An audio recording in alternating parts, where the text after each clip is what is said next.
One. Hi, my name is Jackie Roberge. I'm a holistic cancer coach as well as a life purpose coach and yoga and meditation teacher. And I'm here today because I want to talk to you about a framework that I have set up to help you get through struggles. So the framework is based on taking my clients time after time through a series of steps and shifts to get from being stuck in a struggle to finding solutions and eventually finding the blessing in the struggle.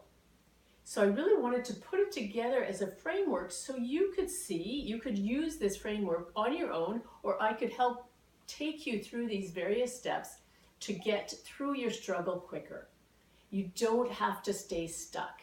We often say, in hindsight, that was such a blessing. Oh my gosh, I'm so glad that I learned that. So what this framework helps you do is start thinking right from the beginning that maybe there's something I'm going to learn from this. Maybe this will eventually be a blessing. So I'm going to take you through each step and then through the shifts that we go through. So the first step, obviously, is identifying the struggle. So it could be a relationship struggle, it could be a struggle at work with your career, or it could be a health struggle, whether it's cancer or any other illness or a physical handicap that you have. Any kind of struggle that is holding you back and challenging you in some way. A challenge that feels like a roadblock or a hurdle or something that you're just not getting around or over easily. So the first part is defining that struggle. Then what ends up happening often is people go into fighting or resisting. And when we fight or resist something, we often actually help it persist, right? What we resist, we persist. So what we want to do is look at that phase and look what happens to us when we're fighting and resisting. And basically that is we're creating stress through our body, and stress, as you know, affects our entire system. So it affects the digestive system, the immune system, the endocrine system, the nervous system. So we're really wreaking havoc on our body when we're creating this stress. And the other thing we're doing through this resisting and fighting is creating fears. So when we start projecting into the future and saying, oh no, what if this happens? What if I stay stuck? And et cetera, then we're shifting to fear and not being in the present moment. And staying stuck in fear for too long, what ends up happening is we create some tension and blockages. And again, on a physical level in our body, this accumulation of stress hormones ends up giving us aches and pains and troubles on a physical level. And it also makes it difficult on the emotional level. And I'll talk about that in a minute.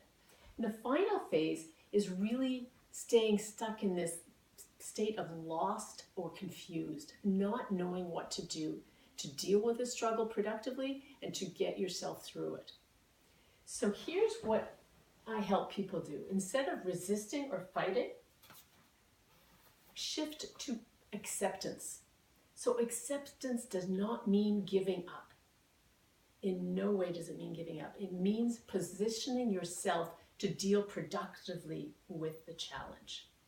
And one of the first things I suggest in terms of acceptance is not labeling things as good or bad, right or wrong. Okay, so whatever it is you're dealing with, whatever the struggle is, it just is. It's not good or bad. It's on your plate and it's there for you to deal with.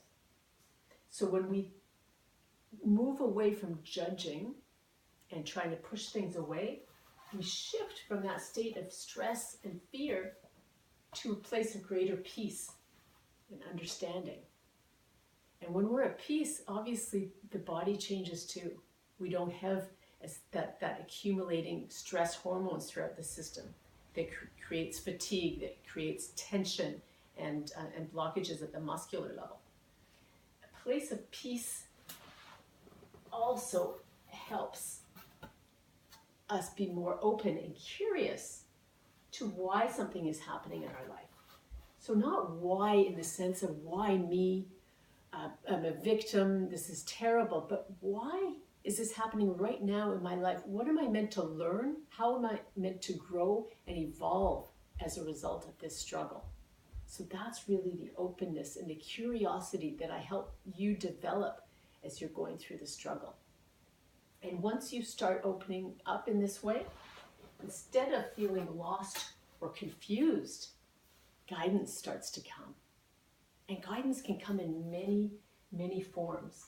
The first and most important guidance I help people with is turning inwards and listening to that inner voice of wisdom, or your higher self, your soul, however you want to label it.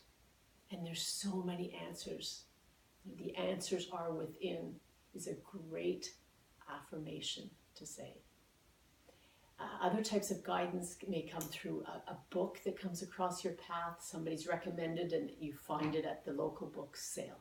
Okay, I meant to read that book. It has some answers, some guidance for me.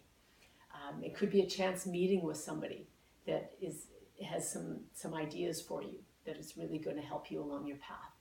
So when we're open and curious and receptive, the guidance starts to come more and more often, and the more we act on it, the more we receive, and then the more we see.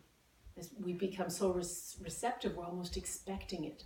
So it really helps in terms of that openness. It helps bring the guidance in more and more. So in the end, instead of staying stuck in the struggle, the guidance leads you to solution or many solutions. And really in the end, what I help people find is, instead of staying in the struggle, is the blessing.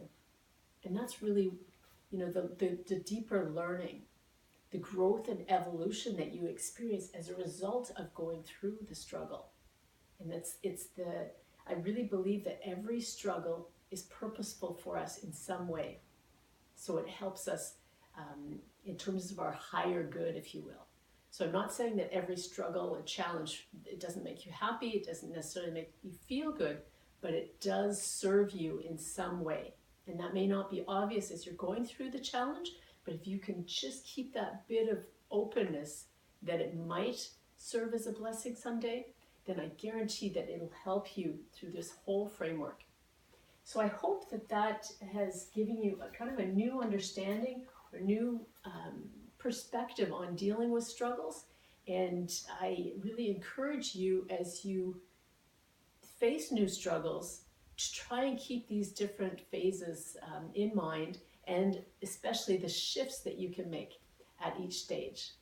So thank you for joining me for this little review of my From Struggle to Solution and Blessing framework.